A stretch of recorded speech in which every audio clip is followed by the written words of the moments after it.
வணக்கம் நண்பர்களே, இது திசையெட்டும் தமிழ்.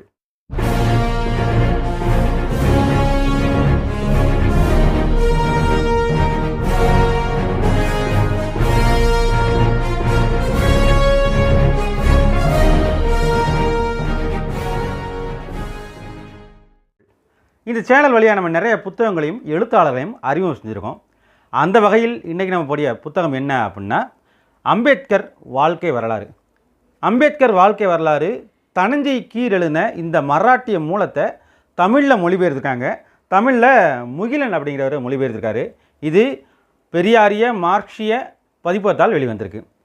நண்பர்களே, அம்பேத்கருடைய வாழ்க்கை வரலாறு ரொம்ப நாளாக இந்த சேனலில் போடணும்னு ஆசை. ஆனால் அந்த புத்தகம் கிடைக்காதனால இப்போ தான் முடிஞ்சது. சரி, இந்த புத்தகம் புதிய வடிவில் இருக்குது. இதோடைய விலை 950 ரூபா. இது பழைய புத்தகம் அப்படின்னால பழைய புத்தகங்கள் தான் வாங்க முடிஞ்சது. சரி, இந்த அம்பேத்கருடைய புத்தகத்தை ரொம்ப நாளாக போடணும் ஆசைன்னு சொன்னேன். என்ன காரணம் அப்படின்னா, குறிப்பாக இந்த புத்தகத்தை போடணும் ஆசை. ஏன் இந்த புத்தகத்தை போடணும் ஆசை அப்படின்னா, தனஞ்சை கீர் தான் முதல்ல அம்பேத்கர் உயிரோடு இருக்கும்போதே அவருடைய வாழ்க்கை வரலாறை வெளியே விட்டவர். இந்த புத்தகத்துடைய முன்னுரையிலேயே தனஞ்சை கீர் சொல்கிறாரு, இதோடைய பல பகுதிகளை அவருடைய பேட்டி எடுத்து அதைத்தான் நான் பதிவு செஞ்சுருக்கேன். சில சமயங்களில் சில சம்பவங்கள் சரியா அப்படிங்கிறத எழுதி அவர்கிட்டே கொடுத்து செக் பண்ண பின்னாடி தான் இதில் சேர்த்துருக்கேன் அப்படிங்கிறார். ஆகையினால் இது முழுமையான, இன்னும் சொல்லப்போனால் மிகச்சரியான வாழ்க்கை வரலாறு அப்படின்னு சொல்லலாம். ஏன்னா அம்பேத்கர் உயிரோடு இருக்கும்போது அவருடைய பார்வையில் பட்டு அதை சரி செஞ்சு அவராலேயே வெளியிடப்பட்டு தான் இந்த வாழ்க்கை வரலாறு புத்தகம். அதனால் மிக முக்கியமான புத்தகம் அப்படின்னு நான் சொல்லலாம். சரி, இந்த அம்பேத்கர் வாழ்க்கை வரலாறில் நிறைய சம்பவங்கள் இருக்குது. அந்த நிறைய சம்பவங்களில் குறிப்பிடத்தக்க சம்பவங்களை மட்டும் சொல்லி இந்த புத்தகத்தை அறிமுகம் செய்யலாம் அப்படின்னு நினைக்கிறேன். சரி, முதல்ல தனஞ்சை கீர் முன்னுரையிலே சொல்கிறாரு, இந்த வாழ்க்கை வரலாறை அவருடைய தொண்டர்களைப் போல அவரை ஒரு கடவுள் தகுதிக்கு வைத்து நான் எழுதவில்லை. அதே போல் அவரை விமர்சனம் செய்வர்கள் செய்யக்கூடிய கேலி கிண்டலோட எதையுமே நான் சேர்க்கலை. எது என்னவோ அவர் சொன்ன பிரகாரம் அப்படியே நான் எழுதியிருக்கேன் அப்படிங்கிறாரு. அதனால் ஒரு மிக முக்கியமான ஒரு வரலாற்று பதிவாக நம்ம சொல்லலாம்.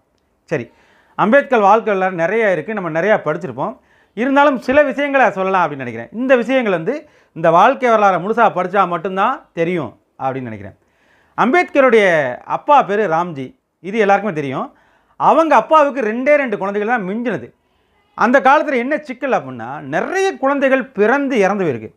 இது கிட்டத்தட்ட 1960 வரைக்கும் நடந்திருக்கு. இது நடக்கிறது கிட்டத்தட்ட 1900 முன்பகுதி அப்படிங்கிறனால அந்த காலத்தில் சிக்கல் என்னென்னா, குழந்தை பிரசவத்தில் குழந்தைகள் இறக்கிறது சாதாரண விஷயமா இருக்குது.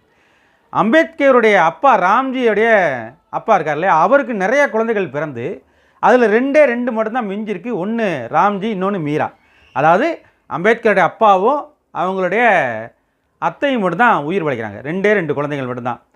இந்த ராம்ஜிக்கு தான் மொத்தம் 14 குழந்தைகள் பிறகுது. அந்த 14 குழந்தைகளில் கிட்டத்தட்ட நிறைய குழந்தைகள் இருந்து 5 குழந்தை மட்டும்தான் மிஞ்சுது. அதாவது 9 குழந்தைகள் இறந்து 5 மட்டும்தான் மிஞ்சுது. 5ல் 3 ஆண் 2 பெண். இந்த 3 ஆணில் கடைசியாக பிறந்தவர் தான் அம்பேத்கர். இன்னும் சொல்லப்போனால் மொத்தம் 14 குழந்தைகளில் கடைக்குட்டி 14வது பிள்ளை தான் அம்பேத்கர். சரி, அம்பேத்கர் பிறந்தப்போ அவருடைய அப்பா என்னவா இருந்தார் அப்படின்னா, ராம்ஜி படைப்பிரிவில் இருக்கார், இராணுவத்தில் இருக்கார், மகர் படைப்பிரிவில் இருக்கார். அந்த மகர் படைப்பிரிவில் இருக்கும்போதே ராம்ஜி ஒரு அறவழி போராட்டத்தை ஈடுபடுறார். என்ன அறவழி போராட்டம்? கூட்டத்தை கூட்டி இல்லை, பிரிட்டிஷ்காரங்கிட்ட மனு செய்கிறார். என்ன அப்படின்னா, மகர்களை இந்த இராணுவ படைப்பிரிவு ரெஜிமெண்ட்லேருந்து நீக்கிறாங்க. அப்போ அவர் என்ன சொல்கிறாரு, இந்த மகர் படைப்பிரிவு தான் உங்களை, அதாவது பிரிட்டிஷ்காரங்களை, நெப்போலியன் படைகள் பிரிட்டிஷ் படைகளை தாக்குனப்போ காப்பாற்றினதே நாங்கள் தான். நீங்கள் இப்போ எங்களை படைப்பிரிவிலேருந்து நீக்கிறது அநியாயம் அப்படின்னு சொல்லி ஒரு அறவழி போராட்டத்தை மனு மூலமாக எழுதி அதை பெரிய பிரச்சனையாக்குறாரு. இப்படி அம்பேத்கருடைய அப்பாவே பெரிய பார்த்தீங்கன்னா ஒரு புரட்சியாளர் தான் அப்படின்னு சொல்லி தான் அந்த வாழ்க்கை வரலாறு ஆரம்பிக்குது. சரி, அம்பேத்கர் பிறந்தப்போ கொஞ்ச நாள்லேயே என்ன ஆயிடுது அப்படின்னா, அவங்க அம்மா இறந்து வர்றாங்க. ராம்ஜி 2வது திருமணம் பண்ணுறாரு. 2வது திருமணம் பண்ணுறது அம்பேத்கருக்கு பிடிக்கல. இதில் என்ன அப்படின்னா, வரலாறு எப்படி மாறுது அப்படின்னா, பிற்காலத்தில் அம்பேத்கர் 2வது திருமணம் பண்ணப்போ அவருடைய பையன் யசுவந்தனுக்கு அது பிடிக்கவே இல்லை. 2 பேருக்கும் முட்டல் மோதல் இருந்து பேச்சுவார்த்தை இல்லாமல் இருக்குது. இங்கே அம்பேத்கர் பிறந்து கொஞ்ச நாள் கழித்து அம்பேத்கரோட அப்பா 2வது திருமணம் பண்ணப்போ அம்பேத்கருக்கு அவங்க அப்பாவுக்கும் பேச்சுவார்த்தை இல்லாமல் இருக்குது. இப்படி இருக்கிற சமயத்தில் என்ன இருந்தாலும் பையன் இல்லையா, அதனால் இந்த அம்பேத்கர் பிரியப்பட்டு அவர் படிக்க வைக்கிறாரு. அந்த காலத்தில் ரெஜிமெண்ட்டில் உள்ள அவங்க குடும்பத்துக்காரங்க கண்டிப்பாக படிக்கணும் அப்படிங்கிற ஒரு காரணம் இருந்தனால இவர் படிக்க வைக்கிறாரு. ஓரளவு வசதியும் இருக்குது. ஏன்னா அவர் வந்து ஒரு ரெஜிமெண்ட்டில் ஒரு படைப்பிரிவில் இருக்கனால ஓரளவு வசதி இருக்குது, அவங்களால வந்து படிக்க வைக்க முடியுது. இதில் என்ன சிக்கல் அப்படின்னா அந்த காலத்தில் ஜாதிய தீண்டாமை ரொம்ப உச்சத்தில் இருக்குது. அம்பேத்கர் படிக்கும்போது அவர் எடுத்த மார்க்கு 750க்கு, அன்னைக்கு மெட்ரிகுலேஷனில் 750க்கு 282, அதாவது 282 அதான் வாங்குறாரு. ஆனால் அன்றைக்கு அந்த ஒரு தலித் குழந்தை இந்த 282 மார்க் வாங்குறது பெரிய விஷயம். மெட்ரிகுலேஷன் தேர்வில் பாஸ் ஆன ஒரே ஆளே அவர் தான் அப்படின்னு சொல்லலாம், அந்த அளவுக்கு கொண்டாடுறாங்க. அதாவது வந்து 750க்கு பாதியோட கம்மி தான். ஆனால் அந்த மார்க்கே யாரும் எடுக்கவே இல்லை, இவர் தான் முதல்ல எடுக்கிறாரு. எடுத்துகிட்டு சின்ன சின்ன வேலைகளுக்கு போய்கிட்டு இருக்காரு. ஒரு கட்டத்தில் அவருக்கு வந்து என்ன ஆகுது அப்படின்னா, கொஞ்சம் படித்து நம்ம பெரிய இடத்துக்கு போனால் தான் நம்ம முன்னேற முடியும், எதுக்குமே நம்ம அப்பா நம்பி இருக்கக்கூடாது, ஏன்னா அப்பாவும் கிட்டத்தட்ட ஒதுங்கின சூழ்நிலையில் இருக்கார், நம்ம போகணும் அப்படிங்கிற சூழ்நிலை அவருக்கு வருது. இதுக்கிடையில் அவருக்கு என்ன, அந்த வாசிப்பு பழக்கம் கொஞ்சம் கொஞ்சமாக கூடுது. இந்த எந்த அளவுக்கு கூடுது அப்படின்னா, ராம்ஜி அடுத்தவங்கள்ட்ட கடன் வாங்கி புத்தகம் வாங்கி தர அளவுக்கு போயிடுது. 4 பேர்கிட்ட கடன் வாங்கி தான் பிள்ளை படிக்கணும்னு ஆசைப்பட்றானே, புத்தகங்களை வெளி புத்தகங்களை வாசணும்னு ஆசைப்பட்றானே சொல்லி நிறைய புத்தகங்கள் கடன் வாங்கி கொடுத்து தான், அதாவது அம்பேத்கருக்கு வாங்கி கொடுக்குறாரு. அம்பேத்கர் நிறைய படிக்கிறாரு. இதில் நிறைய பேருக்கு ஒரு குழப்பம் இருக்கும், இந்த அம்பேத்கர்னு பேர் எப்படி வந்தது அப்படின்னு. இப்போ நிறைய பேர் என்ன சொல்கிறாங்கன்னா, அம்பவடேகர் அப்படிங்கிறது தான் அவங்க குடும்ப பேர்.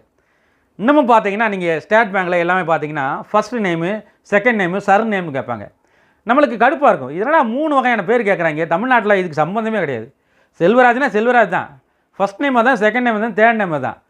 ஆனால் என்ன சிக்கல் அப்படின்னா, வட மாநிலங்களில் குடும்ப பேரை சேர்த்து போடுவாங்க. அமிதாப் பச்சன் அந்த மாதிரி இருக்கு இல்லையா, அந்த பச்சன்கிறது குடும்ப பேர். அதே மாதிரி அம்பவடேகர் அப்படிங்கிறது அவங்க பிறந்த ஏரியாவுடைய சர்நேம். அதை வச்சு தான் அம்பேத்கருக்கு அந்த பேர் வந்தது அப்படின்னு சொல்லுவாங்க. எனக்கு அதில் நம்பிக்கை இல்லை. ஏன்னா வாழ்க்கை வரலாற்றில் அவருடைய பள்ளி பிராயத்தில் ஒரு பிராமண ஆசிரியர் அவருக்கு ரொம்ப பிரியமாக இருக்கார். ஏன்னா மற்ற எந்த பசங்களும் இவர் பிரியமாக இல்லை, எந்த டீச்சர்ஸும் இவர் மேலே பிரியமாகவே இல்லை. ஏன்னா தலித் குழந்தை இல்லையா, ஒதுக்கி வச்சுருக்காங்க. அந்த ஒரு வாத்தியார் மட்டும் தான் தான் கொண்டு வந்து சாப்பாடை கொடுக்குறது, வீட்டிலேருந்து பழங்கள் கொண்டு வந்து அந்த பையனை பிடிக்கிறது, இப்படி ஏதோ ஒரு வகையில் அந்த ஆசிரியருக்கு இவரை பிடிச்சி போச்சு.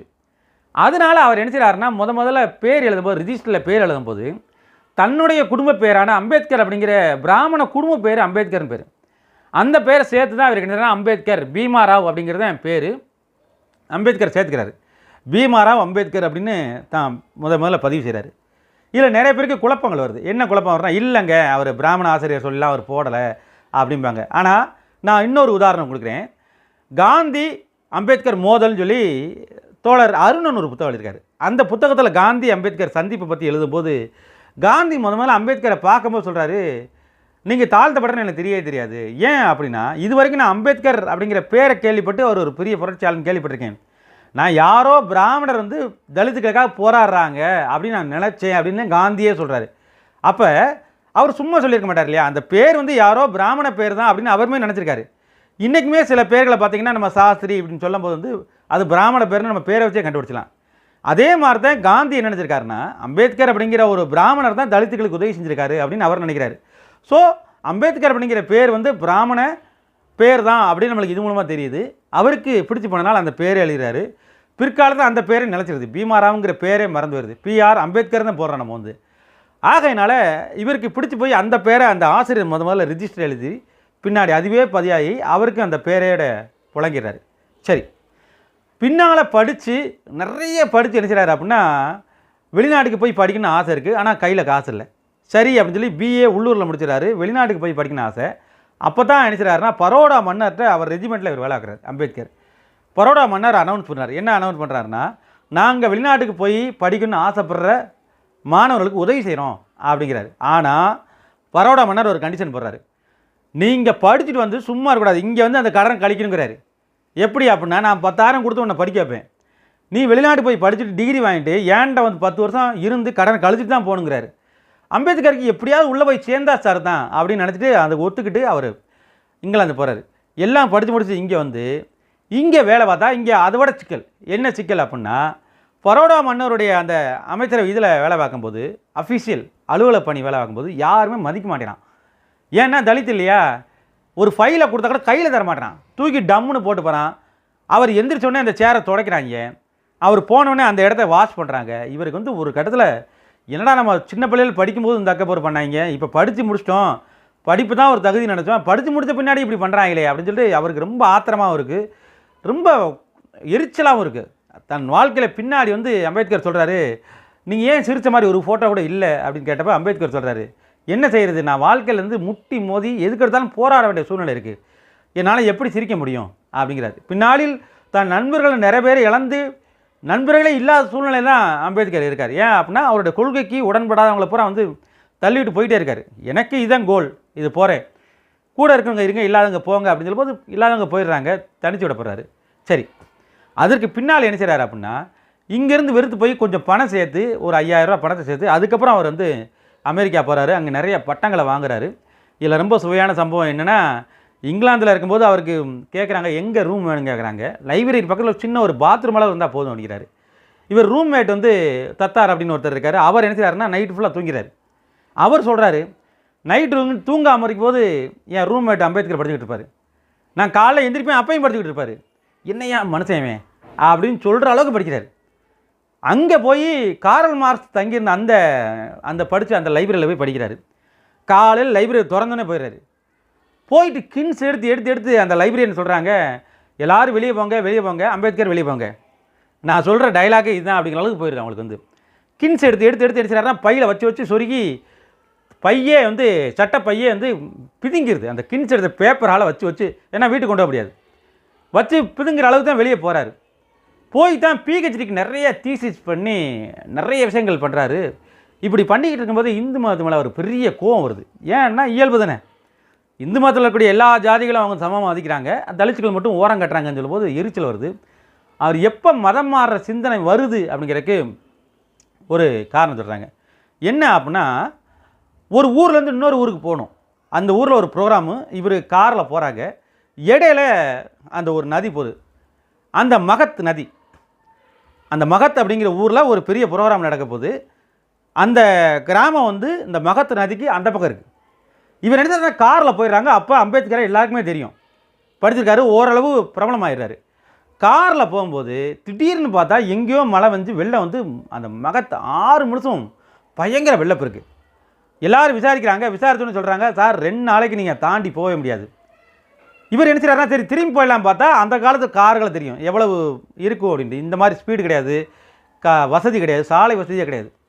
திரும்பி போனால் பல 100 கிலோமீட்டர் பின்னாடி போகணும், அதுக்கு போய் சேர்றதுக்கு 2 நாள் ஆகும். அப்போ அம்பேத்கர் சொல்கிறாரு, சரி வேறு வழியே இல்லை, இங்கே இருந்துட்டு வெளில வந்த பிறகு போகலாம் அப்படின்னு நினைக்கிறாங்க. ஆனால் அங்கே தான் சிக்கல் ஆரம்பிக்குது. என்ன அப்படின்னா, கொண்டு வந்து சாப்பாடு ஃபுல்லாக காலி, இவங்க தான் பிளான் பண்ணி வரவே இல்லையே, போயிடலான்னு தான் இருந்திருக்காங்க. பக்கத்து வீடுகளில் போய் தண்ணி கேட்குறாங்க. வந்து பார்த்தவங்க அப்புறம், டே இது அம்பேத்கர் இருந்தாலும் எஸ்சிரா அப்படின்னு சொல்லிட்டு தண்ணியே தராமல் இருக்காங்க. ஒரு 2 நாள் அவர் சுருண்டு போய் தப்பிச்சோம் பிழைச்சோங்கிற அளவில் வந்து மாட்டிக்கிட்டு அதுக்கப்புறம் வெளில வடைஞ்சோடனே போகிறாரு. அன்னைக்கு ஒரு முடிவு எடுக்கிறாரு, இனி நம்ம இந்த மதத்தில் இருக்கக்கூடாது, நம்மளை வந்து இந்த பாடுபடுத்துகிறாங்க அப்படின்னு சொல்லி தான் அவர் வந்து ரொம்ப அக்ரெசிவாக மாறுறாரு. கடைசியில் தனக்கு பிரிட்டிஷ் அமைப்பில் கிடைச்ச பதவி கூட அந்த ஒரு காரணத்தினால வாங்குறாரு. ஏதோ ஒரு வகையில் நம்ம அந்த ஜென்ரேஷனை மாற்றிட முடியாதா? சில பேர் சொல்லுவாங்க இல்லையா, இவர் வந்து பதவிக்கு ஆசைப்பட்டவர், பிரிட்டிஷ்காரன்ட்ட போய் பதவி வாங்கினார் அப்படின்ட்டு. பிரிட்டிஷ்காரன்ட்ட பதவி வாங்கினார் தான், இல்லைன்னு சொல்லவே இல்லை. ஆனால் யாருக்காக வாங்கினார்? எந்த காலத்திலையும் அம்பேத்கர் தன்னுடைய வசதிக்காக அது எதுவுமே வாங்கவே இல்லை. பிரிட்டிஷ் ஆட்சியில் அவர் தொழிலாளர் துறை அமைச்சராக இருந்தார். அன்னைக்கு தொழிலாளர் துறை அமைச்சராக இருக்கும்போது தான் மார்க்ஸுடைய மூலதனத்தை படித்து 8 மணி நேரம் வேலை எல்லாத்தையுமே அவர் என்ன செய்கிறாருன்னா அப்பயே கொண்டு வந்துடுறாரு. தலித் மக்களை வந்து அவங்க கம்யூனிஸ்ட் கட்சிக்காரங்க நினைச்சாங்கன்னா பெரிய போராட்டம் அனௌன்ஸ் பண்ணுறாங்க. ஒரு நூற்பாலையில் போராட்டம் பண்ணால் கிட்டத்தட்ட ஒரு 1,00,000க்கு மேற்பட்ட ஆட்கள் அங்கே வேலை செய்கிறாங்க. வேலை செய்யும்போது வந்து என்ன செய்கிறாருன்னா, தலித்துகள் பூரா போராட்டத்தில் ஈடுபடாதீங்கிறார் அம்பேத்கர். ஏன் இவங்களும் சேர்ந்து நான் போராடணும், கூலி கேட்டு நாங்கள் போராடுறோம், இவங்களை மட்டும் நீங்கள் பிரித்து பேசினா என்ன அர்த்தம் அப்படின்னு கம்யூனிஸ்ட்கள் கேட்குறாங்க.